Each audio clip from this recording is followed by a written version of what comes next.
Basically पाण एक गरीब घराने में जायो ऐं उन जे वालिद साहब मोहतरम मरहूम पीर बख्श खान के इल्म सां वॾो लगाव हो। छो त उन मां इहो ज़ाहिर थिए थो उन जो जेको वॾो पुटु सुमर खान हुयो उहो पहिरियों PhD हुयो जंहिं बाकरो बालाजी में PhD अमेरिका मां करे आयो ऐं बम्बई में पढ़ियो। इहो हिकिड़ो ॿुड़नि लाइ वॾो एज़ाज़ आहे उन टाइमनि में जेॾी महिल पाकिस्तान बि न हो ऐं एॾी तालीम करे मां इन वालिद खे सलाम पेश थो कयां। असांखे बि अहिड़े ई पीर बख़्शनि जी हाणे ज़रूरत आहे त जीअं असांजी क़ौम अॻिते तरक़ी करे सघे, सिंधी क़ौम अॻिते वधी सघे, असांजो क़बीलो बि अॻिते वधी सघे। अज़ीज़ साहब बि उन ई घर मां हिकिड़ो रोशन चिराग हुयो जंहिं पंहिंजी बेसिक तालीम ज़िला दादू में मेड़ तालके मां वरिती ऐं ॿरड़नि जे नंढे शहर में जेको ॼाओ उहो अॻिते हली दुनिया जो हिकिड़ो अज़ीम ॾाहो साबित थियो। अॼु अज़ीज़ साहब खे दुनिया में 10 माण्हुनि में शुमार कयो थो वञे। छो जो उन ई पंहिंजी हयातीअ में हिकिड़ो अनमोल तोहफ़ो असांखे ॾिनो। उहो तोहफ़ो हाहुर कंदो हल। उहो किताब जंहिं माज़ी जे दास्ताननि खे, बादशाह जे दास्ताननि खे, माज़ी जे किरदार खे ऐं अॼु जे एलरान हबर्ड जे जदीद साइज़न तरीक़नि में करे उनखे जेको असां लाइ अॻिते मोकिलियो, जेको हिकु मोती जे खज़ाननि खां घटि कोन्हे। अज़ीज़ साहब आल बुर्डा वेलफेयर एसोसिएशन जे हिकिड़ी फ़िक्र जी चिणगबारी जेकी अॻिते हली हिकु शमा जी सूरत अख़्तियार करे वई आहे, जंहिंजो कारण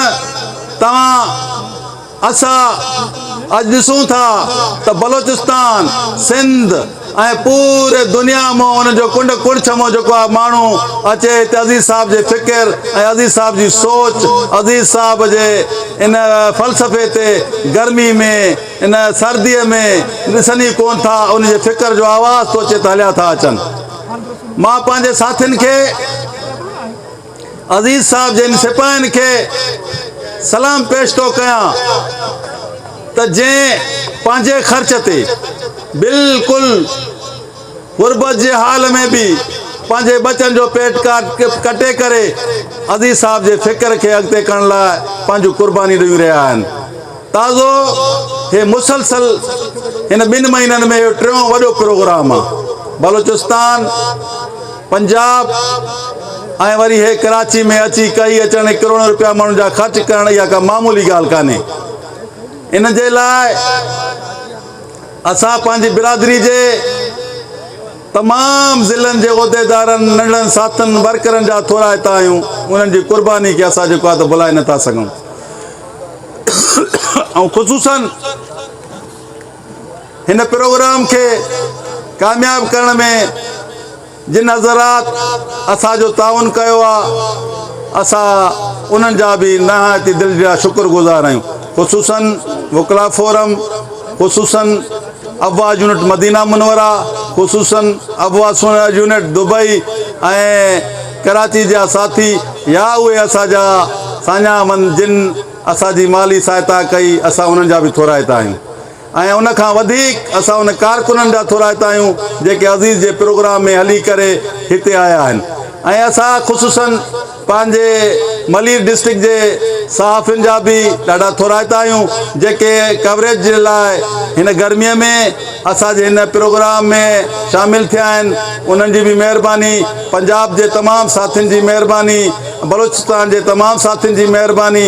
मां पंहिंजे उन नाराज़ साथियुनि खां बि माज़रत कंदुसि जिन खे थी सके तो असां लाइ सभु बराबरि आहिनि जिन खे असांखे स्टेज ते न घुराए सघियो हुजोसीं या ॿी का कमी पेशी न हुजे। हे अज़ीज़ जो प्रोग्राम आहे, हे धरती ते वेही ॿुधण जो प्रोग्राम आहे, हिन में का नंढ वॾाई कान्हे, सभु बराबरि आहियूं। मां मर्कज़ी सदर आहियां, मां बि तव्हां सां ॿाहिरि हेठि वेठो आहियां, तव्हां जहिड़ो ई आहियां, को बि हिन में कान्हे। जेतिरी असां पंहिंजे महिमाननि खे इज़त ॾींदासीं उहा तव्हांजी बि इज़त आहे, असांजी बि इज़त आहे। तव्हांजे इन ई सोच सां, इन ई फ़िक्र सां तव्हां पंहिंजे अज़ीज़ जे इन प्रोग्राम खे फारूक साहिब जा हथ मज़बूत करे हिन खे अॻिते वठी हलंदव त जीअं असां अज़ीज़ साहिब जो जेको फ़िक्र आहे तब्दीली वारो, इल्मु वारो, त हर हिकु सिंधी, हर हिकु ॿुढ़ो जे घर में आलिम, दानिश्वर, स्कॉलर, प्रोफेसर, साइंटिफिक वे में तालीम ऐं टेक्निकल वे में तालीम हासिल करे अॻिते कयूं, इन खे पैगाम खे पूरो कयूं।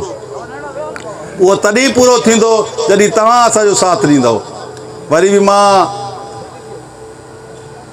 तमामु हर हिकु ज़िले, हर हिकु यूनिट तमामु आला कमु कयो आहे। हिन में ॾाढो ॾुखियो थिए थो त कंहिंखे अप्रिशिएट कजे। मां त नंढे खां वठी आख़िर वॾे ताईं ऐं हिन पूरे पंडाल में जेके बि साथी वेठा आहिनि सभिनि खे ख़राज तहसीन पेश कयां थो। ऐं ख़ुसूसन अॼु जेको हे अब्बा जो क़िलो कंबर जो ज़िलो हुयो, उनजो जेको आहे पंहिंजो सदर तमामु आला कमु कयो अथई, उनखे बि असां इनफरादी इनाम सां नवाज़ींदासीं। पर अॼु जो जेको हिन प्रोग्राम जो विनर आहे, क़िलो आहे, उहो जामशेरो ज़िलो आहे। महिरबानी, सदाईं गॾु, तव्हां सां गॾु आहियूं।